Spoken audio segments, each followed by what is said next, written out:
Hello everyone. यहाँ पर हम आज डिस्कस करने वाले हैं हमारे previous year question paper applied microbiology and infection control including safety. ठीक है, तो अभी हम इसका पूरा पार्ट देखेंगे कि हमारे ये 75 मार्क्स में हमसे क्या क्या पूछा जाता है।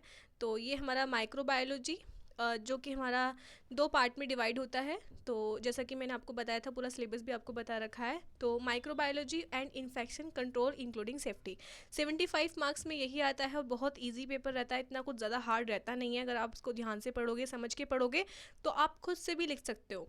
तो हम डिस्कस करने वाले हैं कि 2026 में कौन कौन से क्वेश्चंस थे जो पूछे गए थे, जो कि ये मेरा क्वेश्चन पेपर है, तब मैंने एग्जाम दिया था, ये तभी का क्वेश्चन पेपर है 2026 का। ठीक है, तो किस तरह से क्वेश्चंस पूछे जाते हैं, जैसे कि आपका अप्लाइड माइक्रोबायोलॉजी, ठीक है, 2 पार्ट में डिवाइड है, infection control and applied microbiology. तो सबसे सेक्शन ए की बात करते हैं कि अप्लाइड माइक्रोबायोलॉजी में कौन कौन से क्वेश्चंस पूछे जाते हैं। तो एक लॉन्ग क्वेश्चन आपका इसमें आएगा। तो लॉन्ग क्वेश्चन है आपका सबसे पहला, जिसमें कि आपका इम्यूनिटी से पूछा गया था। Define immunity, describe in detail the different levels of immunity among the living organism, write down the types and classification of immunity in details। तो ये था आपका लॉन्ग क्वेश्चन जो कि आपका 10 नंबर में था और अच्छा खासा इसमें पूछा भी बहुत कुछ गया है। तो 10 नंबर में आप आराम से 6 से 7 पेज भर सकते हो। देखिए, मैंने पहले से ही आपको बता रखा है किस तरह से अपने एग्ज़ाम में परफॉर्म करना है, किस तरह से लिखना है, कैसे मेंटेन करना है 10 नंबर वाले क्वेश्चन को। लेकिन अगर फिर भी अगर आपको लगता है कि आपको और ज़्यादा नीड है उस चीज़ की कि हम दीदी माइक्रोबायोलॉजी में लिखना है हमें, तो बता दीजिए, आप मुझे कमेंट करना। वैसे तो मैं आपके एग्ज़ाम से पहले एक वीडियो ज़रूर बनाऊंगी, लिख कर भी दिखाऊंगी किस तरह से आप लिख सकते हैं। ठीक है, तो ये आपका 10 नंबर का क्वेश्चन था प्रीवियस ईयर।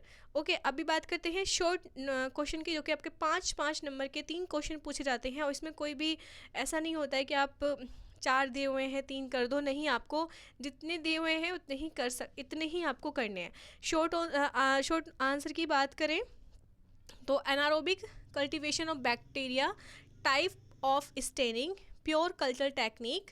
ठीक है, तो ये आपके क्वेश्चन पूछे गए थे 5 नंबर में। बात करते हैं शॉर्ट आंसर क्वेश्चन की, तो जो कि आपका 2 नंबर का एक क्वेश्चन होता है। 3 क्वेश्चन यहाँ पर लिखे हुए थे। Principles of microbiology, serological test, gold chain. देखिए, माइक्रोबायोलॉजी मैं आपको बहुत अच्छे से समझा दूंगी क्योंकि मैंने बहुत अच्छे से पढ़ा था, तो मेरे को वो चीज़ें फिर जहन में हैं मेरे, और अच्छे से मैं आपको समझा भी सकती हूँ। इसलिए अगर आपको माइक्रोबायोलॉजी के नोट्स चाहिए, मेरे हैंडमेड शॉर्ट नोट्स, तो आप मुझे कमेंट करना। और एक चैनल मैं आपको बता रही हूँ, वो मेरा ही चैनल है जिसमें मैं आपको नोट्स प्रोवाइड करती हूँ। तो नीचे उसका लिंक मिलेगा डिस्क्रिप्शन बॉक्स में, आप सर्च भी कर सकते हैं, तनु नर्सिंग नोट्स। वो चैनल सब्सक्राइब कर लेना। 1 शॉट में आपकी पूरी रिवाइज करा दूंगी माइक्रोबायोलॉजी, और दूसरे 1 शॉट में आपकी इन्फेक्शन कंट्रोल। तो 2 वीडियो में या फिर एक ही वीडियो में पूरा माइक्रोबायोलॉजी का जो आपका सिलेबस है वो मैं आपको क्लियर करा दूंगी। ठीक है, आपके बहुत अच्छे मार्क्स आ सकते हैं, उसी बेस पे मैं कराऊंगी जो एग्ज़ाम में क्वेश्चन पूछे जाते हैं। जब आप क्वेश्चन पेपर देखेंगे तब आपको समझ में आ जाएगा कि हाँ, मेरी वीडियो कितनी हेल्पफुल थी। तो ये भरोसा रखकर आप चैनल को सब्सक्राइब कर लेना और वो वीडियो ज़रूर देखना। मैं टाइम निकाल कर आपके लिए 1 शॉट प्रिपेयर कर दूँगी। ठीक है, तो ये हो गया है आपके अप्लाइड माइक्रोबायोलॉजी सेक्शन ए वाला पार्ट। ठीक है, सेक्शन ए वाला पार्ट हो गया है। अभी ये है मल्टीपल चॉइस क्वेश्चन। तो ये आपके 6 नंबर में इस वाले पार्ट से 6 नंबर के एमसीक्यू पूछे जाते हैं, जो कि एमसीक्यू यहाँ पर पढ़ सकते हैं। मैं आपको बताती हूँ। The process of introduction of weakened pathogens in human body is called. क्या कहते हैं उस प्रोसेस को जो weakened pathogens into human body is called. ठीक है, तो all the given vaccines are attenuated and inactivated whole pathogens except, या फिर father of microbiology. The organism which obtain their energy from chemicals are designed as. Primary stain used in acid fast staining is the main feature of a prokaryotic organism. ये आपके 6 MCQ पूछे गए थे। और अगर हम बात करें आगे सेक्शन बी की, सेक्शन बी आपका आ गया है infection control and including safety, जो कि आपका 38 मार्क्स का होता है। 38 मार्क्स का आपका ये वाला सेक्शन बी वाला पार्ट होता है, और 37 का सेक्शन ए वाला पार्ट होता है। ठीक है, सेक्शन ए 37 और सेक्शन बी 38। माइक्रोबायोलॉजी मुझे लगता है सबसे ठीक था, मेरे लिए तो सबसे ज़्यादा ठीक था, मुझे अच्छा लगता था क्योंकि मैं खुद से फिर उसमें लिख देती थी। बाकी जो इंक्लूडिंग सेफ्टी वाला पार्ट है ना, सेक्शन बी, ये थोड़ा सा ज़्यादा आपके लिए इजी रहने वाला है। अगर आप हॉस्पिटल में वर्क करते हो या फिर आपकी ड्यूटी लगी है क्लिनिकल ड्यूटी, तो आप उससे फिर आपके उसी पर बेस रहता है ये। इसमें भी एक 10 नंबर का लॉन्ग क्वेश्चन आएगा, तो 10 नंबर का लॉन्ग क्वेश्चन आएगा, define the term antibiotic stewardship in list important of antibiotic stewardship, discuss the role of a nurse in prevention of methicillin resistance staphylococcus aureus infection. ये आपका 10 number का था। ये पता है हमने पढ़ के भी नहीं गए थे हम, लेकिन हमने ना बाद में मतलब इतना अच्छे से नहीं पढ़ा था, लेकिन ये यूनिट बहुत इंपॉर्टेंट थी और हमने इसको बहुत अच्छे से पढ़ा था बाद में। मतलब पढ़ के नहीं गए थे जैस्मीन कि हाँ, क्लास में इतना ज़्यादा अच्छे से रिवाइज़ नहीं किया था इसको, है ना। लेकिन बाद में हमने जब रिवाइज़ करते हैं ना, जब मैं अपने पेपर के लिए पढ़ती हूँ ना, तो मैं कुछ चीज़ छोड़ती ही नहीं हूँ अपनी बुक में से। मैं बुक उठा लेती हूँ जो कि INC का सिलेबस है, और वो एक एक चीज़ मैं उसमें से रिवाइज़ करती हूँ, एक एक चीज़ पढ़ती हूँ, ताकि एग्ज़ाम में कुछ भी आए हमारे दिमाग में वो चीज़ एकदम से आ जाए कि हाँ, इसका मतलब ये है। और अगर हमें वो चीज़ अच्छे से भी नहीं आती है तो हम एटलीस्ट खुद से लिख लें, इतना हम उसको कर लेते हैं प्रिपेयर।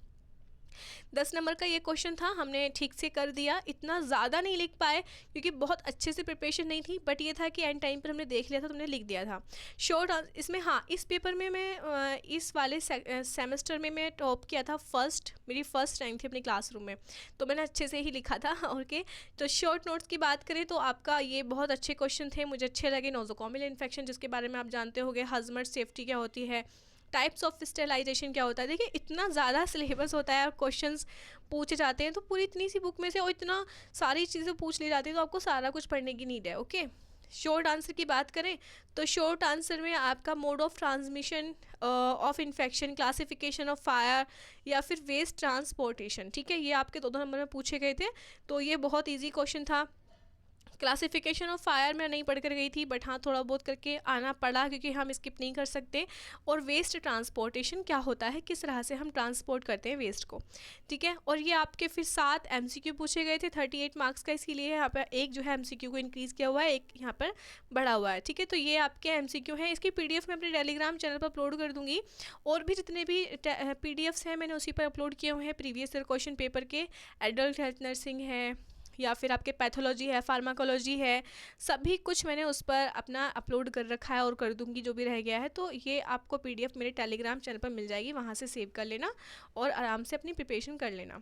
लेकिन हाँ, इतना ज़रूर बोलूँगी कि वो जो मैंने चैनल बताया है उसे सब्सक्राइब कर लेना। मैं वन शॉट में आपको जो फार्मा फर्स्ट मैंने पढ़ा था, फार्मा फर्स्ट के मेरे पास नोट्स हैं, मैं वो भी आपको पढ़ाकर प्रोवाइड करने वाली हूँ, और पैथोलॉजी भी बहुत अच्छे से। तो पैथोलॉजी, माइक्रोबायोलॉजी, ये सब जो बहुत हार्ड सब्जेक्ट लगते हैं आपको, ये बहुत अच्छे से मैं कवर करा दूंगी, ट्रस्ट मी। बस एक बार मेरी वन शॉट क्लास ज़रूर देखना। लेकिन अभी अपलोड शायद नहीं किए मैंने जब तक आप ये वीडियो देख रहे हैं, लेकिन मैं बहुत ही जल्द उस क्लास को अपलोड करूँगी और आप लोगों के लिए बहुत हेल्पफुल वो होने वाली है। तो इसलिए मेरे लिए दुआ करें कि हाँ, मुझे अच्छा खासा टाइम मिले उस वीडियो को प्रिपेयर करने के लिए, और वो वीडियो आप लोगों को पसंद भी आए। थैंक यू सो मच, मिलते हैं मेरी नेक्स्ट वीडियो में, तब तक के लिए बाय बाय।